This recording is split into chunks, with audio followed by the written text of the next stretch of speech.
good morning, everybody. Good morning. How are you doing? We've made it to Labor Day weekend. Made it through that horrible summer. Who likes summer? So glad to see summer going, right? Yeah, we're at Labor Day. Personally, full disclosure here, Memorial Day and 4th of July, they are way higher on my list. I get a lot more pumped because they're at the start of summer. There's a lot of hope when Memorial Day comes around. I envision a summer of just ecstatic fun. All the things that I'm going to do. Memorial Day, it's just pumped with all this hope. Then there's a lot of energy, when the 4th of July comes around. But then Labor Day kind of slinks across the finish line. School's starting. Summer's not over, but for all practical purposes. Summer feels like it's over. Winter's looming, kind of looking in our windows, threatening, waiting to move in and spend months and months and months on end with us. All of that is kind of summed up when I think about Labor Day. But I've got to be, glass half full.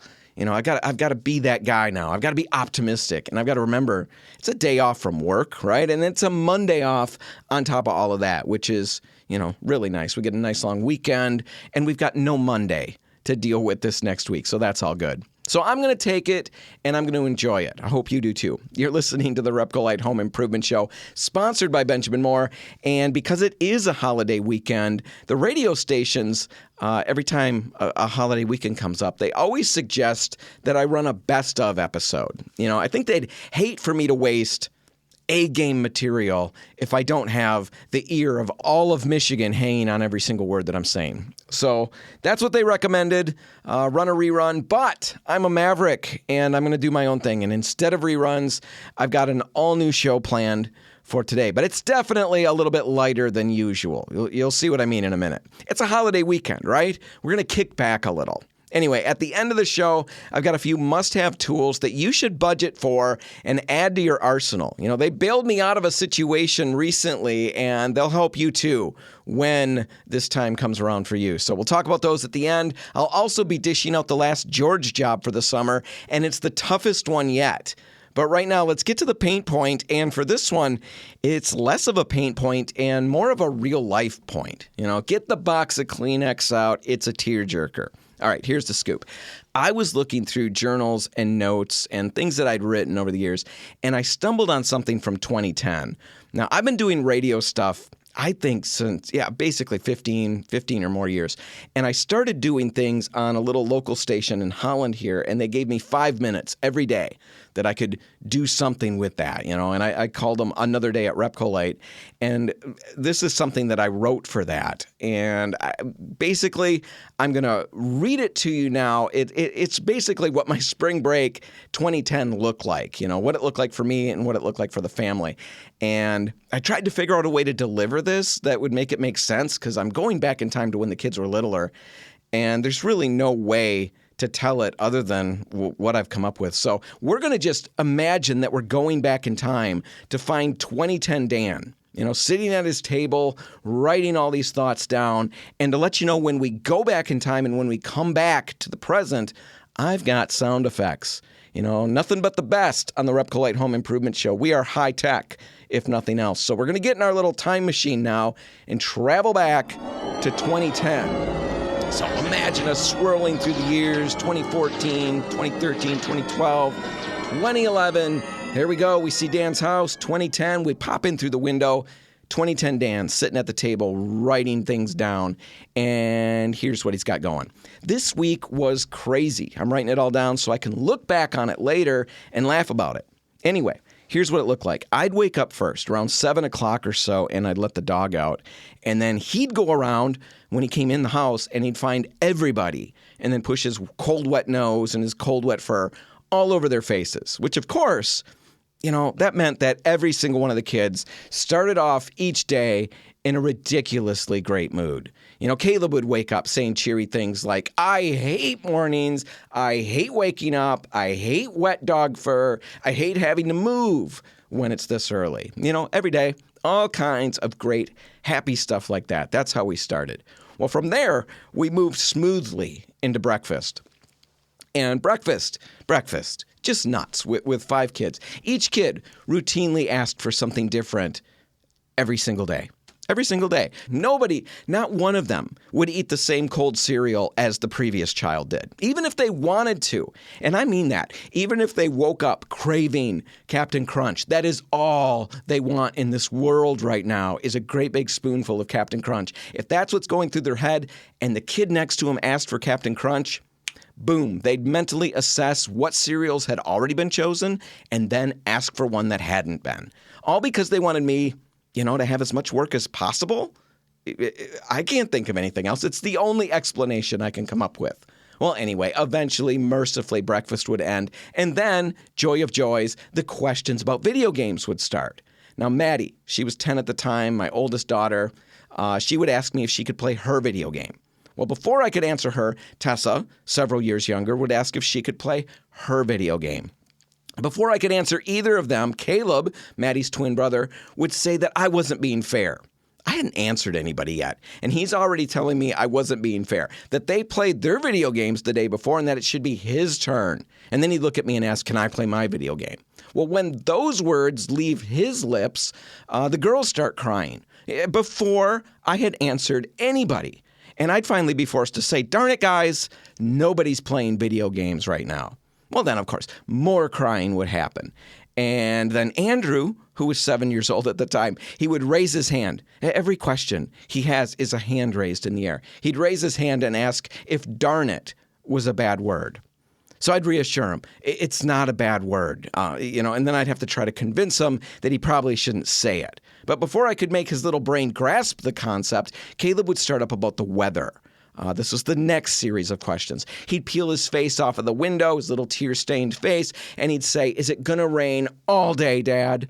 Well, I'd tell him, I don't know. It's supposed to rain all day, but I don't technically and with absolute certainty know that it will do so. I've been burned on this before earlier in the week, and I knew I had to hedge my prognostications on the weather.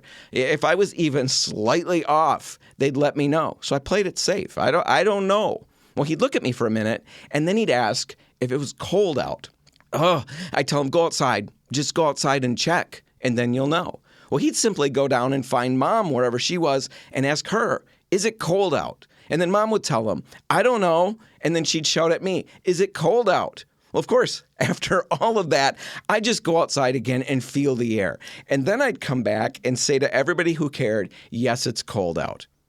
And then in a chorus, they would all say, how cold? Well, without a thermometer, how in the world do you answer that? How do you convey a specific level of cold to kids?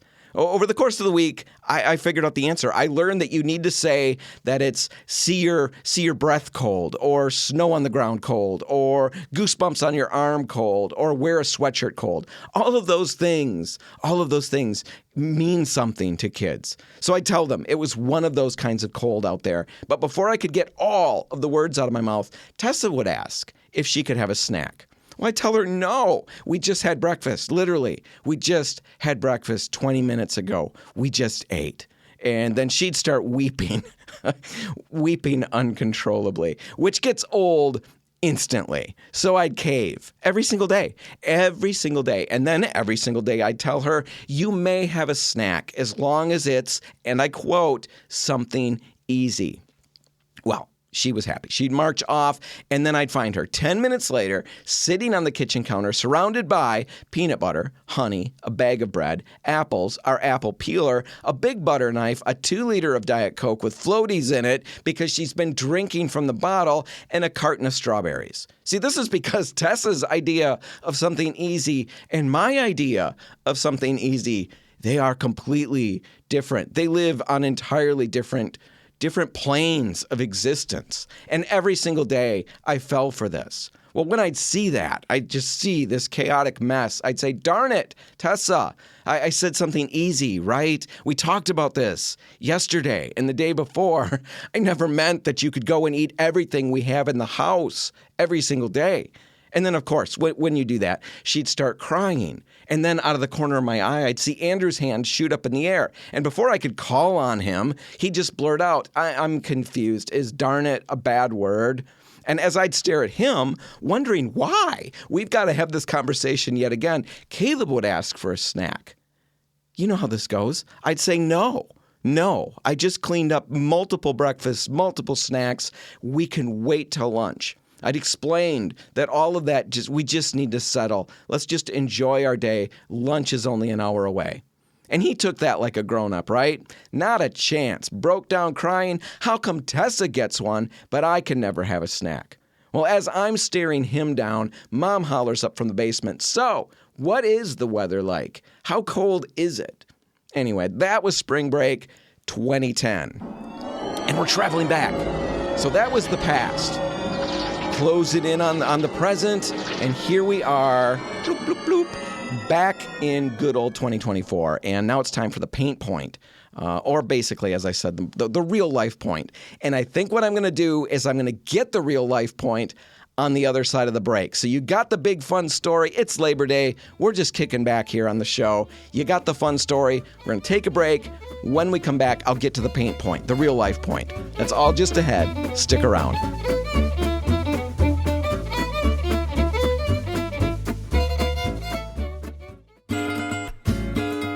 And we're back. You're listening to the Repcolite Home Improvement Show, sponsored by Benjamin Moore. And it's kind of a weird one this week. Kind of a weird one. I had intended to do a best of episode because it's the Labor Day weekend and everybody's busy doing all kinds of last minute fun things. And maybe there's not a ton of listeners out there. So I'm going to do a best of. Well, I decided I did have one brief thing I wanted to say, and I was going to put that at the beginning, the open of the show, the paint point, the real life point for the week. And lo and behold, I rambled on, and by the time I'm done with this point, I'm going to have eaten up half the show. Anyway, last segment, I walked you through pretty much what my spring break in 2010 looked like with all the little kids in the house. You know, how that played out. And now it's time to get to the actual paint point, the real life point. And here it is. I just completed another vacation with those exact same kids. You know, it's 14 years later, but the same kids. We went up north. We spent some time on Mackinac Island and then a week at a cottage on Burt Lake. And those kids, those same kids that I just described, they helped me prepare each meal. They helped me clean up everything when we were done. Everything. They ate normal snacks. They cleaned up their messes. Nobody played any video games and nobody cried about not being able to play any video games. We worked together. Every one of us had, their own particular job, vacuuming, garbage duty, the chooser of the movies that we would watch, the toilet bowl scrubber, on and on. We worked together, and because of that, we had a lot of time to do a lot of fun stuff. Swimming, hiking, sitting around, and talking. Yeah, talking. Not whiny conversations about who got to do this or who didn't get to do that or whatever, but actual full-blown, real-life, grown-up conversations. We talked about stories that we wanted to write. We talked about interesting things that we read in books. We talked about what happened at church or whatever. And then every day, every single day ended with all of us laying on this large swimming dock at about 10 o'clock or so at night, and we'd lay out there for an hour or more watching the stars come out. Sometimes we just sat there, and sometimes we'd laugh and laugh and laugh and then try to be quiet, which makes you laugh a little more, because it's quiet time out there. But we didn't disturb anybody, I don't think. I think we did fine. But a ton of fun.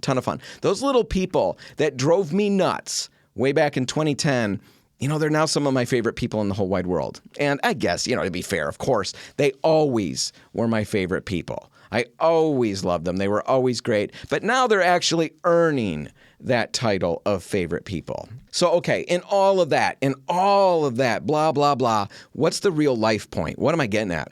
Well, I guess to me it's obvious and it's nothing new. It's not rocket science. Probably everybody out there already knows it. And I'm just wasting your time on a Saturday, but maybe somebody needs to hear it. Your busy, crazy life with little kids is going to fly by. Old people say it all the time, right? That's all we hear about. That's you talk to mom, you talk to your grandma. They just talk about how time flies. Well, now I'm aging myself because I'm saying it now. The time literally flies. Back in 2010, I really don't know if I would have believed, if somebody came and told me that 14 years later, 14 years down the road, My little family's going to be functioning so tightly as a group. If somebody told me that the kids were going to be working hard and getting along and always having each other's backs, I don't know that I would have really believed that. Back then, I did laugh about the crazy times. To be fair to myself, I laughed about those crazy times. I laughed about those crazy days. But they really were crazy. They really were exhausting. I remember that. They really left me wondering how I was going to make it through. But, in the end, I did. And now, this past Saturday, my daughter Maddie moved out of the house so she could spend a year living with a good friend before Maddie gets married. She's engaged. We got all kinds of big changes coming up on the horizon. And, Maddie decided to move in with a friend. She's living nearby, with one of her best friends from high school. And I know they're living it up. They're doing girl things. They're having fun. But there's an empty room at the end of the hallway now, and I do not like that. It's tough. I'm happy for her. I'm excited to see her grow and mature and all those things. And I hope she's not fighting about video games with her friend Mallory, and I hope she's not incessantly snacking and all of those things. But man, that empty room, that is something else. Right now I keep the door closed so I don't have to see it. I've talked about it on the show before, and I'm sure all of you do that. It's not like this is something I alone do, but sometimes the kids' rooms can get a little out of hand. They're a little messy. So I'll make sure I shut those doors. There was one room in particular that I would, if the door was open and I would see that it was open, I would sneak down the hallway looking the other way and reach and paw until I got my hand on the handle, the doorknob, and then I could pull the door shut and never actually see what was in that room. So I've done that. I've blocked those rooms off because they're messy and I don't want to see them. But this one, this room, Maddie's room, is it's completely barren. It's completely empty, and I hate that look even more. So I keep that door closed too. So anyway, what am I getting at? I guess all I'm trying to say is if your 2024, your present day, your today looks kind of like or a little bit like what I described my 2010, what my 2010 looked like, if you see some comparisons there, some similarities, I just want to let you know, hang in there. If you're dealing with little kids and they're driving you crazy and you're exhausted, hang in there. It all comes around in the end. If you've got a son or a daughter who's feeling overwhelmed with the crazy of raising a family or making a home, just remind them it does ease up. And most importantly, we joked about going back in time, and I used little sound effects and all of that. But if I could go back in time and tell myself something, if I really could do that, I'd tell myself to pause, hit the pause button, take a deep breath, stop worrying so much about everything, and just enjoy all of these crazy times. Enjoy everything. I tell myself, enjoy everything about the little kids at those ages and at every age as they grow up. It's just, there's so much fun to be had in that if you really can pull it out of it and pay attention to it. I think I did a pretty good job with that, but I do know that I spent way too much time wishing they were older, thinking that was going to make it easier and things would be smoother. And in some instances, some cases it does. But their problems get bigger too as they get older, and they're harder to solve. So I guess I just wish I hadn't spent so much time wishing away certain days and I had just stopped and enjoyed more. All right, I don't know if that says anything to anybody out there or if I've just wasted your Saturday morning or part of your Saturday morning. But, whether it speaks to you or not, that's the paint point. That's the real life point for the week. Like it or lump it. That's what I've got. All right, we're going to take a break. And when we come back, I've got the toughest George job of the summer, and it's the last one. That's all coming up. Stick around.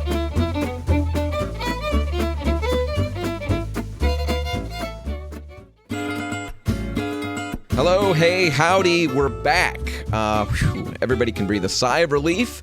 You made it through all those commercials. Maybe you had a bathroom break.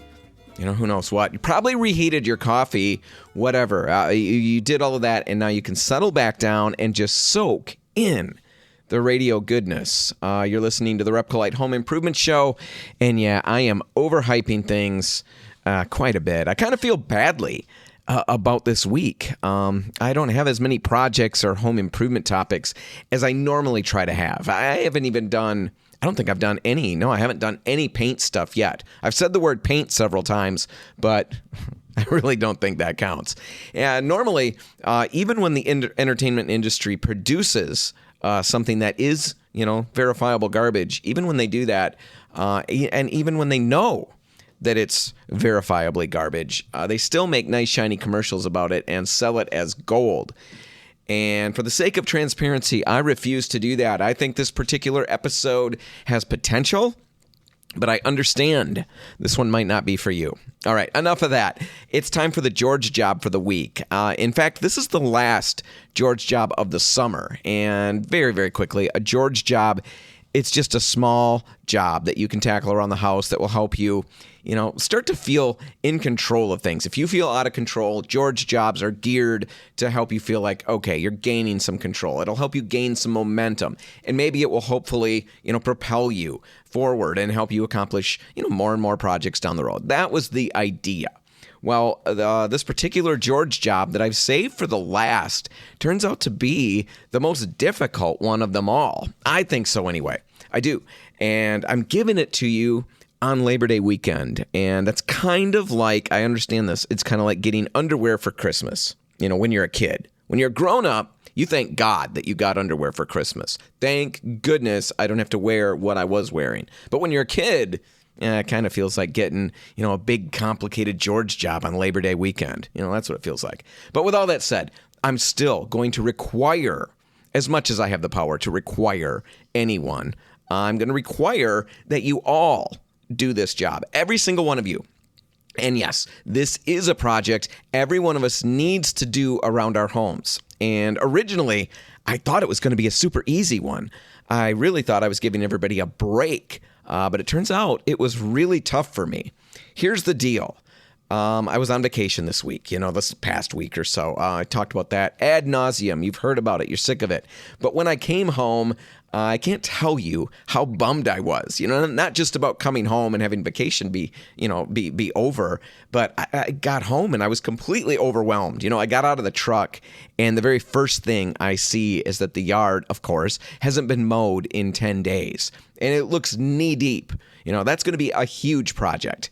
And then I walk into the house and I notice that weird house smell, that I was talking about last week. I noticed that. I kind of made light of it on the show, but it was gut level depressing, disappointing, whatever word you want to use. It hit me right between the eyes and it was eye-opening and sad, to say the least. Anyway, from there, we start unpacking, and then I realize how cluttered certain parts of the house are. For some reason, I noticed it as I was putting our gear and stuff away. I hadn't noticed it before. I'm noticing it now. Then I start mowing, and I see the flower beds. Oh, my goodness, the flower beds. Sweet mercy, the flower beds. Weeds have moved in. They've displaced everything there, even the dirt, I think. It's like a mini jungle, and it's everywhere. Because I've got so many flower beds. The previous owners, I guess, lived to have flowers and huge flower beds. And now I'm living with those big flower beds, and I cannot keep up on them. So I've got that. On top of that, the squirrels have gone absolutely crazy over all of the hickory nuts in our trees. They've covered almost every square inch of earth that I own with these munched up, crunched up shells. Sharp, they're pointy, it looks terrible. So frustrating, so overwhelming. Depressing is a strong word, but that's the one coming to mind right now. Anyway, as I'm mowing, I'm looking at all of that, and I'm remembering the little cottage that we'd been staying at. The little cottage at Burt Lake, that we could, deep clean. We could deep clean that thing in like 20 minutes. I was thinking about the small yard that was pristine, that was immaculate. The flower beds that had, get this, flowers in them. As I thought about all of that, I really, I became frustrated. I've said that, overwhelmed with my house and all the work that I've got to do. I get caught up. And then all of a sudden, boom, a week of life happens, and it feels like I'm miles and miles behind. And really, the sad thing here is that that's just the outdoor stuff. Inside, there are projects coming out of my ears. You know about some of them. You know about a lot of them. But I keep a lot of them, kind of close to the vest here. You don't know about everything. The house, it's not a big house. It's just a ranch, but it does kind of feel big. It feels like a lot of work, that's for sure, and it feels overwhelming, like I said. And honestly, most importantly, I guess when I really think about it, it's embarrassing. I work with paint, for heaven's sake. I do this show. I should have a better handle on all of this. I see people online all the time, customers who are seemingly perfect. They're painting mudrooms, they're knocking out walls, they're wallpapering ceilings, they're installing hardwood floors, for heaven's sake. These people are amazing to me, and I feel terrible that I'm not doing more, that I'm not doing better.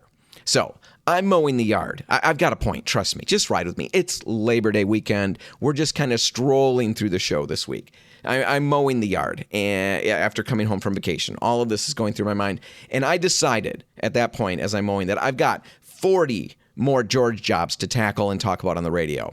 And then as that thought's going through my mind, a sudden shaft of light hits me. I hear angels sing, the clouds part, angels sing, and I have an epiphany. And I realized that, yes, I've got a lot of George jobs to tackle, but there was one that I needed to do first. And I knew right then that it would be the last one that I talk about on the radio. And like I said, it turned out to be really tough for me, tougher than it should have been, but I needed to do it. And I need to keep doing it, and you need to do it too. Now, I've spent a long time building up to this, trying to kind of set the scene here. But here's the George job. You've got to go and make a list of 10 to 15 things about your home that you absolutely love. It's the opposite of pretty much anything I think I've ever said on the show. Don't add anything to that list that's even slightly frustrating to you about your space. Don't add anything that needs to be fixed before you like it. When you moved into your home, most likely you saw all the work that needed doing. And yet, despite that, you still fell in love with the place, right? I think we forget that, over time. As the years go by, we forget about that. The first love, those moments, when we first see our house. If you like home improvement, if you're big into painting, if you follow people who do all of this work in their own homes, you most likely find yourself slipping into home envy. I would think a lot of us do anyway. I can't speak for everybody, but a lot of us probably slip into home envy or home frustration. We either envy their homes or we're really frustrated about ours. Something along those lines if you're constantly watching what these people do and if that's something you kind of like to do. If all you do is look at the work that you've got to do around the house, well, it's really easy to lose the happiness and the fun that goes with having a house, or at least to let the peace and joy fade a little bit or be tarnished. I've sure done it. In fact, when I was mowing after getting home from vacation, I'm walking around thinking I just needed to move. I needed to start over, start fresh, a clean burn, and we'll just rebuild. My ridiculous brain told me that if I just started fresh, then it would be okay. That's so dumb for so many reasons. One of them, the primary reason, is that the only problems with the house are problems that I've caused, either by action or inaction. I'm the problem. Wherever I go, there goes my problem. So just starting over, that's not going to fix anything. Secondly, I loved this house when we moved in. I've just lost sight of that because I'm trying to compete, in my own mind maybe, with the experts, the influencers, the designers that I'm seeing, that you're seeing in social media, on and on and on. It's good to drive yourself to be better. That's a good thing. But, that's a losing game for me in a lot of ways. I've got a lot of other things that I've got to do. I work. I have a job, 40, 48, 40 whatever hours a week. I've got 5 kids, 2 dogs. I do a lot of the cooking, all of the cooking. You get it. You do the same thing. You do all of that. Everybody out there has a life, and we live into that, and those are the things that take priority. We don't have lots of extra bonus time. So anyway, I started looking at my house as I mowed, and I started trying to come up with the things that I loved, just as they were, without needing to have lots of changes made. And it was a really simple exercise in gratefulness. And crazy enough, it's not always easy to be grateful, but it does get easier as you go. So I started looking at my yard. That's where I, began looking, because that's what I was doing. I was mowing. And I realized how glad I was when I found this house 13 years ago or so, and it had such a beautiful big yard. The kids spent a lot of years playing baseball, tossing a football around, and just running around out here. We came from a house in town in Zeeland that had like a postage stamp sized yard. And the kids could barely do anything out there. Now, when we moved here, we didn't need to go to the park to play. The park was outside our front door. Yes, it's work to maintain that yard, but I loved that about the house. I still do. So there we go. There was a good thing that I found that made me feel better about what I was monkeying with, as I'm mowing. Then I'm looking around, and I noticed the old 50s brick that makes up, the bulk of our house. It's an old ranch house. It's nothing special. nothing special. You've heard the rest of my house, you know it's nothing special. But I remembered, as I was thinking about it, trying to make my list, I remembered that when we were looking for houses, for some reason, I can't explain it, but for some reason, my dream house is a brick ranch with a big yard. That's what I wanted. I always called them little grandpa and grandma houses, the little brick houses that you see with those gazing globes, or whatever those things are called in the flower beds. I don't have the gazing globe, but I've got the brick ranch. I've got exactly what I'd been looking for. I just kind of forgotten about it.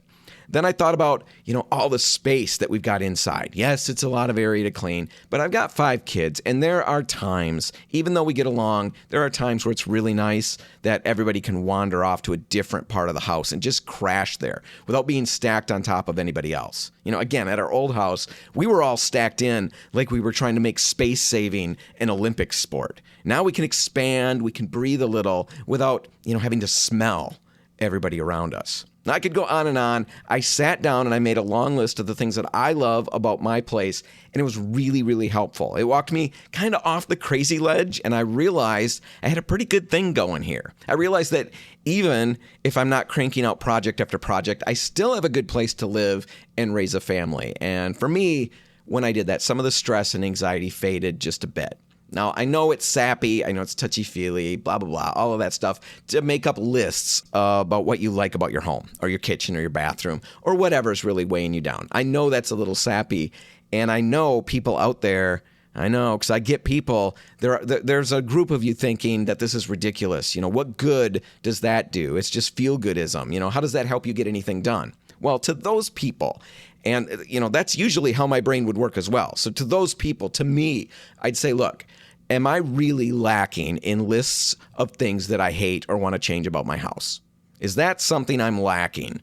Well, for me, no. I don't know about you, but I've got an abundance of those lists. I know what annoys me, and I know what I'd like to change. But when it came to the things that I love about my house, even, in their current states of imperfection, when it came to those lists, well, I really had to dig and reach for them. They were there, and they were really good when I found them, but they weren't the first things in my mind. And, while lists of projects to tackle and fix are good, you've got to have them. They help you get things done. I really do think that taking a quick break and just recentering yourself and kind of reconnecting with all of the good stuff that you've got going on, doing that is a nice breath of fresh air. So that's your George job for the week. It was a long one, a long-winded one. It's Labor Day weekend. We're just having fun here. And everybody has to do that job. I'm requiring it. Sending around people to double check on you later this week. 10 to 15 things that you love about your house, as is. Do that. Take the time to do it. And I promise, as much as anybody can promise, on the radio, I promise you're going to feel a lot better about your home. And feeling better, really, about your home energizes us to jump in and start making the changes that we want to see accomplished down the road. All right, let's stop there, take a break. When we come back, I've got a very quick list of simple must-have tools that you need to budget for and acquire. That's all coming up next. Stay right there.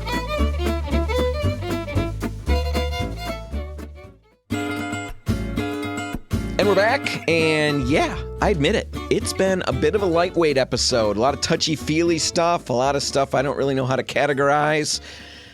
You're listening to the Repcolite Home Improvement Show, sponsored by Benjamin Moore. And really, I'm just taking it a bit easy on you guys out there and on me because it's Labor Day, right? It's the last big holiday we're going to get before Thanksgiving, at least a lot of us. Some of us will get some extras sprinkled in there. But for me, at least, I think Thanksgiving is the next one I get to enjoy if I make it that far.